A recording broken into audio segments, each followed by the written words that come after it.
Hi dear friends, അസ്സലാമു അലൈക്കും, നമസ്കാരം, വെൽക്കം ബാക്ക്. അപ്പോൾ ഇന്ന് നമ്മളൊരു കബ്സയുടെ റെസിപ്പി ആയിട്ടാണ് കേട്ടോ വന്നിട്ടുള്ളത്. ഇത് നമ്മൾ കബ്സ അരി വെച്ചിട്ടൊന്നുമല്ല ചെയ്തിട്ടുള്ളത്. നമ്മുടെ വീട്ടിലൊക്കെ ഉള്ള സാധാരണ കുറുവ അരി വെച്ചിട്ടാണ് ഈ ഒരു കബ്സ ചെയ്തെടുത്തിട്ടുള്ളത്. പിന്നെ കുക്കറിലാണ് വളരെ ഈസി ആയിട്ട് ചെയ്തെടുത്തിട്ടുള്ള ഒരു റെസിപ്പിയാണ് കേട്ടോ. അപ്പോൾ വീഡിയോയിലേക്ക് പോകുന്നതിന് മുമ്പായിട്ട് നമ്മുടെ ചാനലിൽ ആരെങ്കിലും പുതിയതായിട്ട് വീഡിയോ കാണുന്നവരുണ്ടെങ്കിൽ ദയവായിട്ട് ചാനൽ ഒന്ന് സബ്സ്ക്രൈബ് ചെയ്യണം കേട്ടോ. പിന്നെ ഇഷ്ടപ്പെടുകയാണെങ്കിൽ ലൈക്ക് ചെയ്യുക, കമൻറ്റ് എന്തായാലും മറക്കാതെ എഴുതി അറിയിക്കുക. അപ്പോൾ ഓക്കെ, നമുക്ക് നേരെ വീഡിയോയിലേക്ക് പോകാം. അപ്പോൾ ഈ കബ്സ ഉണ്ടാക്കിയെടുക്കാൻ വേണ്ടിയിട്ട് ഞാൻ ഒരു 2 ഗ്ലാസ് അരി ഞാനിവിടെ ഒന്ന് കുതിർക്കാൻ ഇട്ട് വെച്ചിട്ടുണ്ട്. 1 മണിക്കൂർ മുമ്പ് ഒന്ന് വെള്ളത്തിലിട്ട് വെച്ചതാണ്. 1.5 ഗ്ലാസ് അരിയാണ് കേട്ടോ. അപ്പോൾ ഇത് ഞാൻ നന്നായിട്ടൊന്ന് കഴുകി വാർത്ത് വെച്ചിട്ടുണ്ട്. ഇനി ഒരു കുക്കർ നമ്മൾ അടുപ്പിലേക്ക് വെച്ചിട്ടുണ്ട്. ഇതിലേക്ക് നമുക്ക് ആവശ്യത്തിനുള്ള ഓയിൽ ഒഴിച്ച് കൊടുക്കാം. ഓയിൽ ഒഴിച്ച് കൊടുത്തതിന് ശേഷം നമ്മൾ ഒരു വലിയൊരു സവാള ഞാനൊന്ന് സ്ലൈസ് ചെയ്തെടുത്തിട്ട് അതൊന്ന് വഴറ്റിയെടുക്കുകയാണ് കേട്ടോ. സവാള ഒന്ന് നന്നായിട്ടൊന്ന് വഴറ്റി വന്നതിന് ശേഷം നമുക്കിതിലേക്ക് ഇഞ്ചി വെളുത്തുള്ളി പേസ്റ്റ് ചേർത്ത് കൊടുക്കാം. 1 സ്പൂണാണ് കേട്ടോ ഞാൻ ചേർത്ത് കൊടുത്തിട്ടുള്ളത്. ഇത് നന്നായിട്ടൊന്ന് മിക്സ് ചെയ്ത് ഇതിൻ്റെ ഒരു റോ സ്മെല്ലൊക്കെ ഒന്ന് പോകുന്നത് വരെ ഒന്ന് മിക്സ് ചെയ്തെടുക്കുക. അതിന് ശേഷം ഞാനൊരു തക്കാളി മിക്സിയുടെ ജാറിലിട്ടൊന്ന് അടിച്ചിട്ട് ഒഴിച്ചു കൊടുത്തിട്ടുണ്ട്. തക്കാളി നന്നായിട്ട് മിക്സ് ചെയ്തിട്ട് തക്കാളിയിലെ വെള്ളമൊക്കെ ഒന്ന് പോയി ഒരു എണ്ണയൊക്കെ ഒന്ന് പൊങ്ങി വരുന്ന ആ ഒരു സമയത്ത് നമുക്കിതിലേക്ക് ബാക്കി മസാലപ്പൊടികളൊക്കെ ഒന്ന് ചേർത്ത് കൊടുക്കാം. അപ്പോൾ ഞാൻ ഒരു 1/2 ടീസ്പൂൺ മഞ്ഞൾപ്പൊടി ചേർത്ത് കൊടുത്തിട്ടുണ്ട്. പിന്നെ കുരുമുളക് പൊടിയാണ് ചേർത്ത് കൊടുത്തിട്ടുള്ളത്. കുരുമുളക് പൊടി നിങ്ങളുടെ എരിവിനനുസരിച്ച് നിങ്ങൾക്ക് ചേർത്ത് കൊടുക്കാം. ഞാനൊരു 1.5 ഗ്ലാസ് അരിക്കാണ് കേട്ടോ. പിന്നെ ഞാൻ ഒരു 1/2 ടീസ്പൂണോളം ചെറിയ ജീരകം പൊടിച്ചതും പിന്നെ ഒരു 2.5 സ്പൂണ് നമ്മളെ കബ്സ മസാലയും ചേർത്തിട്ടുണ്ട് കേട്ടോ. 2.5 ടീസ്പൂണാണ് കേട്ടോ ഞാൻ ചേർത്തിട്ടുള്ളത് കബ്സ മസാല. ഇത് ഞാനിവിടെ വീട്ടിലുണ്ടാക്കി എടുത്തിട്ടുള്ള മസാലയാണ്.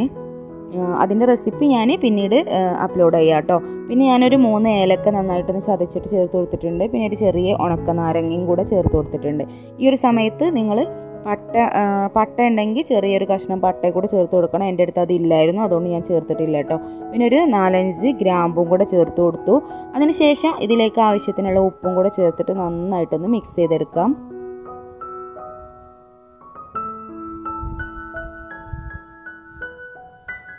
ഇനി നമ്മളിതിലേക്ക് ചിക്കന് പൊരിച്ചിട്ടാണ് ചേർത്ത് കൊടുക്കുന്നത്. അപ്പോൾ ചിക്കൻ ഫ്രൈ ചെയ്യാൻ വെച്ചിട്ടുള്ള ചിക്കനിൽ നിന്നും കുറച്ച് ചെറിയ പീസുകളൊക്കെ ഒന്ന് ഇതിലേക്ക് ഇട്ട് കൊടുക്കാം. കാരണം നമ്മളിതിൽ ഒരു ചിക്കൻ്റെ ഒരു ഫ്ലേവർ ഇതിൽ ഈ ഒരു റൈസിൽ ഉണ്ടാവാൻ വേണ്ടിയിട്ടാണ് നമ്മൾ ചിക്കൻ്റെ ചെറിയ കുറച്ച് പീസുകൾ അതിൻ്റെ ഒരു പാട, അതേപോലെ ഈ ഒരു നെക്കിൻ്റെ ഭാഗമൊക്കെ ഉണ്ടല്ലോ, അതൊക്കെ ഒന്ന് ഇതിലേക്ക് ഇട്ട് കൊടുക്കുന്നുണ്ട്. ഞാൻ ഒരു 1/2 കിലോ ചിക്കനാണ് കേട്ടോ ഞാൻ എടുത്തിട്ടുള്ളത്. അപ്പോൾ അതിൻ്റെ കുറച്ച് 2-3 പീസാണ് ഞാൻ ഇതിലേക്ക് ഇട്ട് കൊടുത്തത്. ഒന്ന് ആ ഒരു നെക്കിൻ്റെ ഒരു ചെറിയ 2 പീസും അതേപോലെ ചെറിയൊരു കുഞ്ഞു പീസും കൂടെ ഇട്ട് കൊടുത്തിട്ട് നന്നായിട്ടൊന്ന് മിക്സ് ചെയ്തെടുക്കുകയാണ്. കാരണം നമ്മൾ ഇതിലേക്ക് വെള്ളം ഒഴിച്ച് തിളപ്പിച്ചെടുക്കുന്ന സമയത്ത് ആ ഒരു ചിക്കൻ്റെ ഒരു ഫ്ലേവർ ഇതിൽ നിൽക്കാൻ വേണ്ടിയിട്ടാണ് നമ്മൾ അങ്ങനെ ചെയ്തിട്ടുള്ളത്. ഫ്രൈ ചെയ്തിട്ട് ചേർക്കണോണ്ട് ചിക്കൻ്റെ ഫ്ലേവർ റൈസിൽ ഉണ്ടാവില്ലല്ലോ. അപ്പോൾ അതൊന്ന് നന്നായിട്ട് കിട്ടാൻ വേണ്ടിയിട്ടാണ് നമ്മൾ അത് ചെറിയ പീസ് ചേർത്ത് കൊടുത്തിട്ടുള്ളത്. ഇനി 1.5 ഗ്ലാസ്ക്ക് ആവശ്യമായിട്ടുള്ള വെള്ളം ചേർത്ത് കൊടുക്കണം. ഞാൻ ഈ ഒരു ഗ്ലാസ്സിനാണ് 1.5 ഗ്ലാസ് അരി അളന്നെടുത്തിട്ടുള്ളത്. അപ്പോൾ ഇതേ ഗ്ലാസ്സിലേക്ക് ഞാൻ 3 ഗ്ലാസ് വെള്ളമാണ് ഒഴിച്ചു കൊടുക്കുന്നത് കേട്ടോ. പിന്നെ നിങ്ങൾ ചിക്കൻ ഫ്രൈ ചെയ്യാതെ ഈ ഒരു മസാല ഉണ്ടാക്കുന്ന സമയത്ത് ഇതിലേക്ക് ഇട്ടിട്ട് ചെയ്യുകയാണെന്നുണ്ടെങ്കിൽ നിങ്ങൾ വെള്ളം കറക്റ്റ് അളവെടുക്കണ്ട. ഒരു 1/2 ഗ്ലാസ് വെള്ളം കുറച്ചിട്ട് വേണം എടുക്കാൻ കേട്ടോ. കാരണം ചിക്കനിൽ നിന്ന് നന്നായിട്ട് വെള്ളം ഇറങ്ങി വരും. അപ്പോൾ ആ ഒരു സമയത്ത് നിങ്ങൾ 3 ഗ്ലാസ് വെള്ളം എടുക്കേണ്ട സ്ഥാനത്ത് 2.5 ഗ്ലാസ് വെള്ളം എടുത്താൽ മതി. കുക്കറിലാവുമ്പോൾ ആ വെള്ളം പാകമായിക്കോളും. പിന്നെ ചിക്കനിൽ നിന്ന് കുറച്ച് വെള്ളം ഇറങ്ങി വരാണ്ടാവും. ഇത് നമ്മൾ ഫ്രൈ ചെയ്തിട്ട് ചേർക്കണോണ്ട് പിന്നെ അതിൻ്റെ ആവശ്യമില്ല. പിന്നെ ഉപ്പൊക്കെ നന്നായി നോക്കിയതിന് ശേഷം നന്നായിട്ട് മിക്സ് ചെയ്തിട്ട് ഇതൊന്ന് തിളപ്പിച്ചെടുക്കാം. ഇപ്പോൾ ഈ ഒരു വെള്ളമൊക്കെ നന്നായിട്ട് തിളച്ച് വന്നിട്ടുണ്ട്. ഈ സമയത്ത് നമ്മൾ ഊറ്റി മാറ്റി വെച്ചിട്ടുള്ള നമ്മുടെ റൈസ് ഒന്ന് ചേർത്ത് കൊടുക്കാം. പിന്നെ നിങ്ങൾക്ക് ഏത് റൈസ് വെച്ചിട്ടും ചെയ്തെടുക്കാം കേട്ടോ. നമ്മളെ റേഷൻ കടയിൽ നിന്ന് കിട്ടുന്ന സാധാരണ റൈസ് വെച്ചിട്ട് ചെയ്യാം. ഇത് ഞാൻ കുറുവ അരി വെച്ചിട്ടാണ് ചെയ്തിട്ടുള്ളത് കേട്ടോ. നന്നായിട്ട് മിക്സ് ചെയ്തതിന് ശേഷം നമുക്ക് കുക്കർ അടച്ച് വെച്ചിട്ട് ഒരു 3 വിസിലാട്ടോ ഞാൻ ഇട്ടിട്ടുള്ളത്. നിങ്ങളുടെ റൈസിൻ്റെ വേവിനനുസരിച്ച് നിങ്ങൾക്ക് വിസിൽ അടുപ്പിച്ചെടുക്കാം. ഇത് നന്നായിട്ട് വേവുള്ള റൈസ് ആയതുകൊണ്ട് തന്നെ ഞാനൊരു 3 വിസിൽ കഴിഞ്ഞതിന് ശേഷമാണ് ഇത് ആവിയൊക്കെ നന്നായിട്ട് പോയതിന് ശേഷം ഒന്ന് ഓപ്പൺ ചെയ്തു.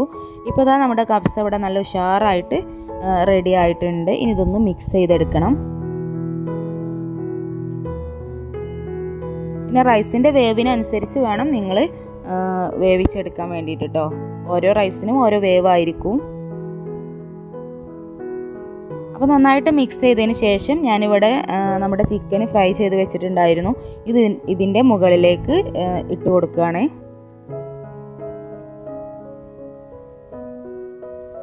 അപ്പോൾ ഇത്രയേ ഉള്ളൂ, നല്ല ഈസി ആയിട്ടുള്ള ടേസ്റ്റി ആയിട്ടുള്ള നമ്മുടെ കുറുവ അരി വെച്ചിട്ട് ഉണ്ടാക്കിയിട്ടുള്ള നമ്മുടെ കബ്സ ഇവിടെ റെഡി ആയിട്ടുണ്ട്. അപ്പോൾ പെട്ടെന്നൊക്കെ നമുക്ക് ആരെങ്കിലും വരുന്ന സമയത്തൊക്കെ പെട്ടെന്ന് കബ്സ ഉണ്ടാക്കിയെടുക്കാൻ പറ്റുന്ന ഒരു റെസിപ്പിയാണിത്. അപ്പോൾ എല്ലാവരും ഒന്ന് ട്രൈ ചെയ്ത് നോക്കുക.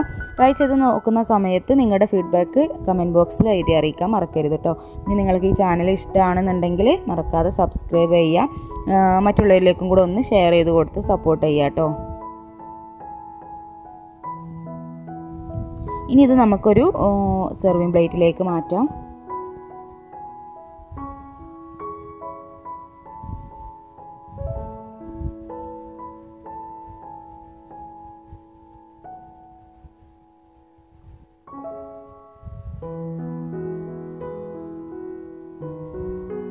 അപ്പോൾ നമ്മുടെ ഈ ഒരു റൈഹാൻസ് വേൾഡ് എന്നുള്ള ഈ ഒരു ഫാമിലി 10K കഴിഞ്ഞിട്ടുണ്ട്. അപ്പോൾ എല്ലാവർക്കും ഒരുപാട് നന്ദിയുണ്ട് കേട്ടോ. ഇനിയും നമ്മളെ സപ്പോർട്ട് ചെയ്യുക. അപ്പോൾ ഇത്രയേ ഉള്ളൂ. അടുത്ത നല്ലൊരു ഉഷാറ് വീഡിയോ ആയിട്ട് നമുക്ക് വീണ്ടും കാണാം. അതുവരെ എല്ലാവരും ഹാപ്പി ആയിട്ടിരിക്കുക, സേഫ് ആയിട്ടിരിക്കുക. Okay, tata, bye, take care.